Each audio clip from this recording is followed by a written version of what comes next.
retired type, so you have to be retired to make this team. Firstly, we're going to look at this team in two parts, and this is the first part, so stay tuned for the second part. And we're looking at the backs.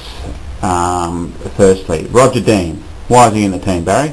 Colin Sutcliffe, the champion director, producer and everything. Look, Roger Dean, I played with him when I was a younger fellow back in the 50s in Richmond Force and Richmond Scouts. He went straight from Richmond Force to Richmond Seconds, I think, and straight into seniors. He was a champion full forward, but he was champion all-round football, interstate player in the back pocket, half-back flank, and a half-forward rover.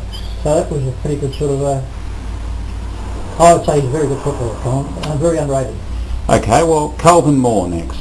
Calvin Moore, people would say that Sylvania is probably the best fullback the league's ever seen. I don't think so. I think Calvin Moore was more polished, very rarely beaten, very classy football. I don't know how many games he played, but he played a lot of games and he was rarely beaten.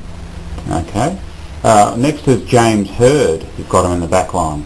James Hird, I could have played him anywhere too, that fella, but you had to put him in there somewhere. But he could look after the back line too. He was a classy footballer, very good mark for his size, and no fear, and very classy to watch, and fix himself inside without doing any great deal of thought. All right. Well, moving on to the half-backs, the flying doormat, Bruce Dool. Brian Dool, Bruce Dool, he was probably one of the best half-back flankers I've ever seen in my life. He was never hardly ever beaten. He used to always toil up Royce Hart. I don't know why, but he had a thing on Royce Hart. He could used to give away 2 or 3 inches, but he was, I called him the flying doormat. He looked like a doormat too, but he was very good footballer, Colin. All right. Well, in the centre half-back, Ted Whitten. Teddy Whitten, he could play anywhere too. He could play anywhere on the ground apart from the road, but he played centre half forward, centre half back, half forward, flank, full forward. But I think his best position, I think, was just about centre half back. He could control the game from there, and he was a man that he dictated most games, and he was a very good footballer to watch. Right, West Coast player, Guy McKenna. Guy McKenna, I don't think I've ever seen him hardly ever beaten. He was a bit like Bruce Hill. He just had personified class, and he could just float around. He'd never look as though he was in a hurry. He used to mark the ball. He'd used his weight very well for his size, and very good player to watch too.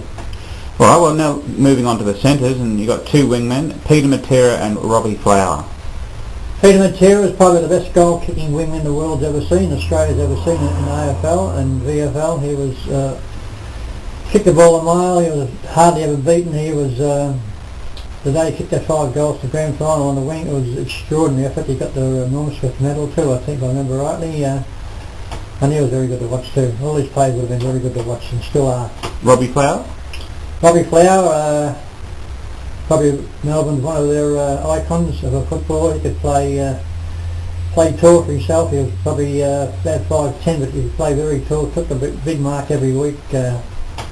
Very quick and a very dashing sort of football, Tom. Very good. And now moving on to the half forwards, Royce Hart. Royce Hart, there was a toss-up between Royce Hart and Wayne Carey, the centre half forward position. I had to put Royce Hart in somewhere, so he got in the half forward flank. He was a match winner, could turn a game, come on the ground, be off the ground for half an hour, for a quarter, come on the ground, mate, change the game in 10 minutes. Beautiful kick of the ball, take the big mark of the day every week, and he was a classy man, classy footballer. All right, just going back to the captain, you selected Ian Stewart in the centre. No, Ian Stewart, you got that wrong there, Colt. You got Ted Whitten as the captain. Got the thing but you had Ian Stewart as the captain, as a centre. Yeah, Ian Stewart, he won 2 or 3 Brownlows, Ian Stewart, with 2 different clubs, and I think he won 2, yeah. Yeah, very classy football. Ian Stewart, left footer, beautiful deliver of the ball. He could take the big mark. He was about 5'9", 5'10". He could mark over the big fellas. A lot of courage. As I say, 2 Brownlows, not about it. That speaks for itself. Okay, so back to the half forwards, Wayne Carey. Wayne Carey is probably just about the best football I've ever seen in my life. He was tough, he was good, he was a classy footballer, take a big mark, kicked a lot of goals, kicked 9 goals against Richmond one day, and probably nearly half a game, and Oh no, he was brilliant. He was just nearly the best footballer I've ever seen. Well, Gary Ablett Senior, no arguments there. No, Gary Ablett Senior started his football at Hawthorn, would you believe, and they got the flick from there, went to Geelong. Right in 1970, he kicked about 1,000 goals altogether, and he could get up. Everyone knew about Gary Ablett. He could go as high as a roof when he's taking mark. He kicked the ball either foot, tough, very early put off balance, and the crowd used to go miles and miles and miles to see him singing. Now here's a bit of a surprise in the forward line, Simon Madden. Simon Madden, he was a champion. Fair income champion he was, 6'9", whatever he was. Left footer, kicked a lot of goals, started off as a full forward in his younger days. I think he finished up one of the best ruckmen in the competition the last 30 years without any shadow of doubt. And no surprise, Tony Lockett in the forward line. Tony Lockett, he was a very bruising sort of a full forward. He used to terrify the full-backs back in those days, and all the years he played, he was a very strong mark, kicked the ball a mile too. He still holds the record of 1,304 or 5 goals. Will never ever be broken as long as I'm on this planet. And people used to travel miles to go and see him play too. And you got your crummer, Kevin Bartlett. Kevin Hungry Bartlett was without any shadow of doubt the best player, nearly the best player for Richmond's ever had. Nearly the best player. Played 404 or 5 games. Tenacious. Used to couple a lot of wax behind the ear. They used to belt him around. He used to keep getting up to the ground. And he was a very good finals player too. Still holds record for the most goals in the finals. 27 goals, I think, or 25 goals. Which is very effort. So in the rucks, you've got Graham Farmer and Michael Voss. Tell us about those two players. Graham Farmer, Polly Farmer, is the best ruckman we've ever seen. He changed the way football was played back in the 60s and 70s. He just come in, took over, he'd take the mark, he'd go for the knockout and grab the ball and handball over to Billy Goggin 30, 40 yards away, and he was just brilliant to watch. He was hardly ever beaten. John Nichols actually said he said he was the best ruckman he's ever seen. Michael Voss? Michael Voss, he could play anywhere too. He won 2 Brownlows. He could play half-back, flank, half forward, ruck rover. I picked him there as a ruck rover. He was tough as nails, classy, kicked the ball a mile too, and he just picked himself. Bobby Skelton is your vice captain. Bobby Skelton's the best rover is the best rover I've ever seen in this AFL VFL competition. Tough as nails, kicked the ball. You wouldn't know what sort of kick, what his preferred foot was when he's kicking the ball, because he's so clever on both sides, and 2 Brownlows. What more can you say? Now the interchange. Now Lee Matthews, John Nichols, Paul Kelly and Greg Williams. Just quickly tell us about those. Well, Lee Matthews apparently was picked in one of the side. Not apparently, he was picked in the team of the century last year, and he was very good with his elbows, Lee Matthews. If he wasn't so good with his elbows, he would have been a champion footballer. But he could play the game. He was tough as nails, kicked a lot of goals, and just like the elbows. And John Nichols? Big ruckman, very tough ruckman too. He was full, and he'd put his hand up in the air, and the fellas down the forward line would take notice, and he'd bang it in. Well, no, he was very unlucky, very unlucky not to him in the 22 there, Colin. All right, next is Gary Wilson. Gary Wilson, another number 29, like Kevin Bartlett was, and they used to have some great duels back in them days. KB and what they used to call Gary Wilson, the Flea. No, it wasn't the Flea. But no, Gary Wilson, he was a very tough little rover and classy, and got belted a few times, had a few concussions, and then he started wearing the old helmet. That was Dale Waitman, the Flea. That's right, you're dead right there, Colin. I stand to be corrected. But he had another nickname. Anyway, but Gary Wilson, he wore the last 8 or 9 years when he was playing, he wore a helmet because he had 4 or 5 goes of concussion. But a champion footballer, won Brownlow. Did he win the Brownlow? I'm not sure. He used to always pile well, but anyway, he was for his size, he's only about 5'9" and about 60 kilos, or no, about 70 kilos, but very good footballer. Next on the emergency list is Keith Gregg. Keith Gregg, he was a very polished footballer. He was probably the top 5 wingman I've ever seen. He won 2 Brownlows, or 1 Brownlow. I know nothing against Keith Gregg and the assistant, but when he won the first Brownlow, when Bartlett was favourite, Keith Gregg won Liverpool in his first 8 with his own club, and club's best and first, and he won the Brownlow. But following year he won again. I think he won 2 years in a row. He was a champion footballer. He's just so he's a glide around the ground too, and very good to watch. What about Pete Bedford?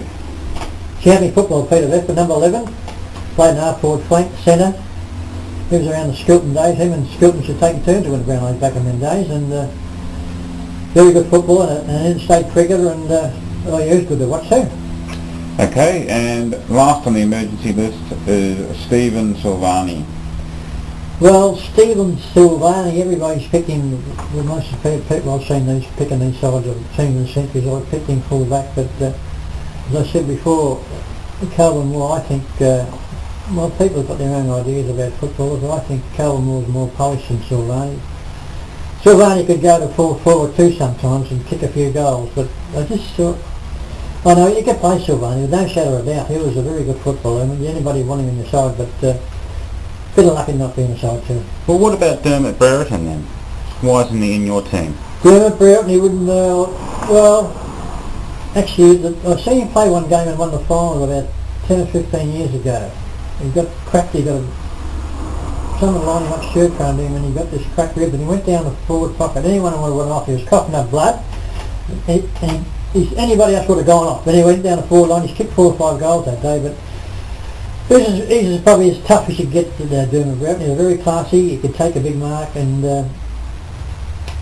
well, you can't get a ball on the side there. But I don't think he played that. I don't think he played about 10 or 12 seasons, didn't he?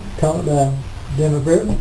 But he was a most like watching him play too. What about my man Robert Harvey? Yeah, Robert Harvey, he won 2 or 3 Brownlows too, but he was the sort of footballer, he got the ball, every time he kicked the ball, it would never went any further than 25, 30 yards, Colin. He was quick with his hands, and he wasn't, he didn't have penetrating kick in his body, but he used to get the ball, and, well, I mean, the amount of times you get the ball, I suppose that you can make mistakes, but he was a good footballer, very good footballer, Robert. I actually met him one day. He's a tough fella. His mother used to work in Chelsea. Oh, The cake shop, yeah. She was a sweetheart, and well, he was. Well, when you win 2 Brownlows, you've got to be some sort of footballer. But he just, what I think about a footballer, you've got to be able to kick the ball at least 50 yards, if you're going to be up in the upper class. That's what I think. But okay. Well, thanks for telling us the second part of your AFL VFL team from the 50s. Just before we leave, you have a story about Roger Dean, who was in the back pocket of your team. Yeah, Roger Dean, I'll tell you, it's a true story. I was probably only about 14 or 15 myself. I was playing the Richmond Scouts. We used to play our home grounds on down Swan Street near the Yarra Park there. Anyway, we lined up to play this game, whatever it was, some Melbourne Scouts or Melbourne Force, and we're ready to go. This fellow walks onto the ground, and he went up to the coach, and the coach said, "Who are you?" He said, "I just want if I can get a game." This is a true story, Colin.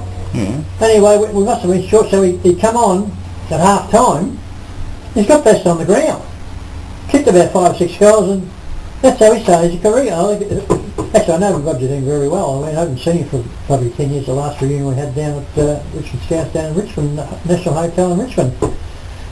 He was a freak, and because he went from Richmond Scouts to Richmond Force. I played with him with the Richmond Force. I was a couple of years younger than Roger. We won a flag in 1956, and then he went from straight to second. I know it didn't last long in the third or second, because he went straight in. I think it might have been 57. He got into the Richmond VFL side. And extraordinary effort from a fellow who just come off the tram. They talk about the old saying, "Snowy on the tram." This was Roger Dean off the tram. He got off the tram and walked on our side on the Richmond Scouts, and that was history. I mean, that was what funny way to start a football career, isn't it? It is, isn't it? Well, thank you very much for your time, Barry, and this is Colin signing off. Well, thanks again, Colin, as usual. You're the star of the show, the man behind the camera, and producer, director, and what more can you say about this man, Colin Sutcliffe? See you, man. See you, people.